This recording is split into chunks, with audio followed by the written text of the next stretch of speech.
मी सारिका. तन्वीज रेसिपीमध्ये आपलं खूप खूप स्वागत. आज आपण बनवणार आहोत dhaba style butter egg curry. चला तर मग आपण बनवायला घेऊया. मसाला बनवण्यासाठी आपल्याला 3 चमचे तेल घ्यायचं आहे. तेल चांगलं गरम झालं की त्यामध्ये 2 मोठे कांदे पातळ उभे चिरून घ्यायचे आहेत आणि ते चांगले परतून घ्यायचे.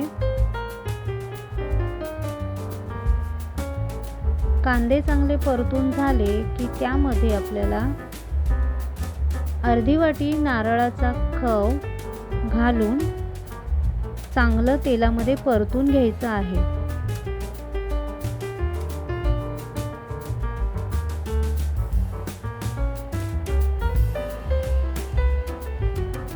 दोन्हीही व्यवस्थित भाजून निघाल्यानंतर त्याची पेस्ट बनवून घ्यायची.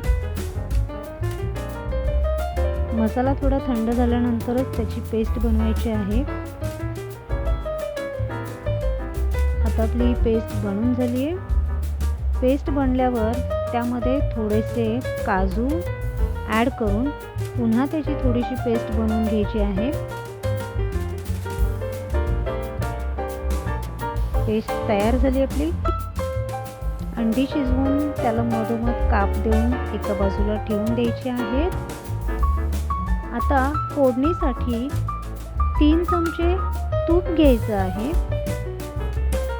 तूप चांगलं गरम झालं की त्यामध्ये 25 ग्रॅम बटर ॲड करायचं.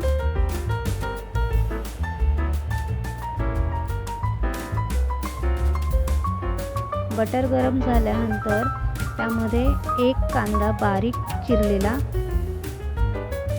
चांगला भाजून घ्यायचा. 3 मीडियम आकाराचे टोमॅटो बारीक चिरून त्यामध्ये चांगले भाजून घ्यायचे.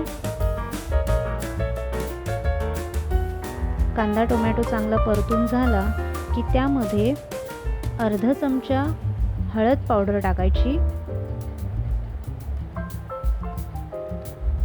1 चमचा धना पावडर टाकायची.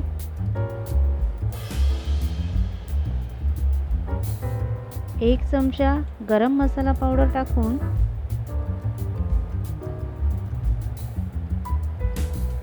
3 चमचे लाल तिखट पावडर घालून संपूर्ण मसाला व्यवस्थित हलवून परतून घ्यायचा आहे. आता हा मसाला टोमॅटोची प्युरी चांगली होत आल्यानंतर त्यामध्ये आपण जी पेस्ट केलेली आहे कांदा खोबरं आणि काजूची जी पेस्ट केलेली आहे ती त्यामध्ये ॲड करून चांगलीशी परतून घ्यायची. आता त्यामध्ये अद्रक लसूण आणि कोथिंबीरची पेस्ट ॲड करायची.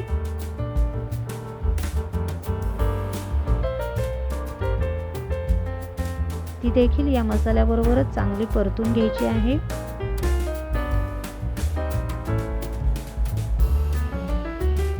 आता मसाल्यामध्ये थोडंसं चवीपुरतं मीठ घालायचं. अर्धी वाटी नारळाचं दूध घालायचं आहे यामध्ये आणि मसाला संपूर्ण हलवून व्यवस्थित त्याची पेस्ट बनवून करी बनवून घ्यायची आहे. करी आपल्याला जेवढी पातळ हवी आहे तेवढं थोडंसं त्यामध्ये पाणी ॲड करायचं आहे.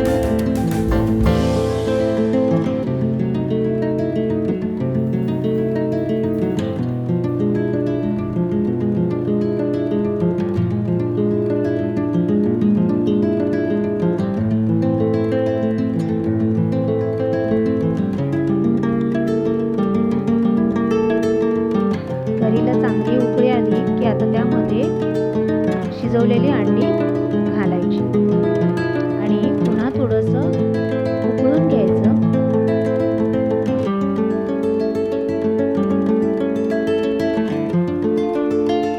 अंड्याला थोडी पुन्हा एकदा उकळी आल्यानंतर त्यावर कोथिंबीर पेरायची आणि आपली ढाबा स्टाईल करी खाण्यासाठी तयार.